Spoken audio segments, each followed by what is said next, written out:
নেত্রকোনার দুর্গাপুরে উপজেলা প্রশাসনের আয়োজনে প্রত্যুষে ৩১ বার তোপধ্বনির মাধ্যমে নানা আয়োজনে যথাযোগ্য মর্যাদায় মহান বিজয় দিবস পালিত হয়েছে। এ উপলক্ষে উপজেলা প্রশাসন, উপজেলা বিএনপি ও তার অঙ্গ সংগঠন, মুক্তিযোদ্ধা কমান্ড কাউন্সিল, দুর্নীতি প্রতিরোধ কমিটি, দুর্গাপুর পৌরসভা, সিপিবি, দুর্গাপুর প্রেস ক্লাব সহ সামাজিক, সাংস্কৃতিক ও বিভিন্ন শিক্ষা প্রতিষ্ঠানের পক্ষ থেকে পুষ্পস্তবক অর্পণ শেষে সুসংগ সরকারি কলেজ মাঠে পবিত্র ধর্মগ্রন্থ থেকে পাঠ ও জাতীয় সঙ্গীতের মাধ্যমে দিবসের সূচনা করা হয়। পরবর্তীতে ইউনো আফরোজা আফসানা এর সভাপতিত্বে বীর মুক্তিযোদ্ধাদের ফুলেল শুভেচ্ছায় বরণ করে নেন এবং দিবসের তাৎপর্য তুলে ধরে বক্তব্য রাখেন উপজেলা নির্বাহী অফিসার আফরোজা আফসানা।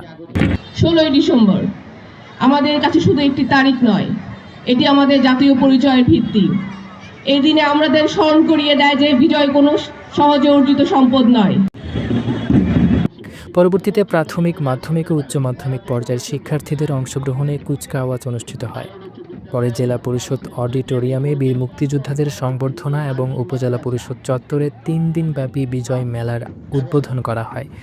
এ সময় বীর মুক্তিযোদ্ধাগণ, সকল দপ্তর প্রধান, উপজেলা বিএনপি সহ অন্যান্য রাজনৈতিক দলের নেতৃবৃন্দ, স্থানীয় প্রিন্ট ও ইলেকট্রনিক মিডিয়ার প্রতিনিধি, স্কুল কলেজের শিক্ষার্থী সহ স্থানীয় গণ্যমান্য ব্যক্তিগণ উপস্থিত ছিলেন।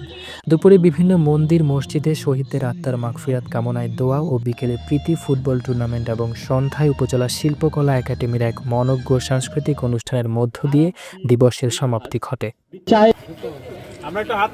যৌথভাবে প্রথম এবং তৃতীয় স্থান লাভ করেছে অনিরুদ্ধ।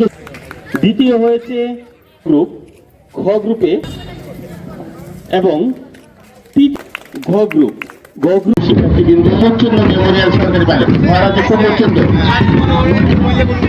পাইলট উচ্চ বিদ্যালয়ে ঘাট পাস শেষ করেছেন। এই পর্যায়ে সুসংগ তিনি আলী মাদ্রাসা এবং কলেজ পর্যায়ে সর্বশেষ প্রতিষ্ঠান সুসংগ সরকারি।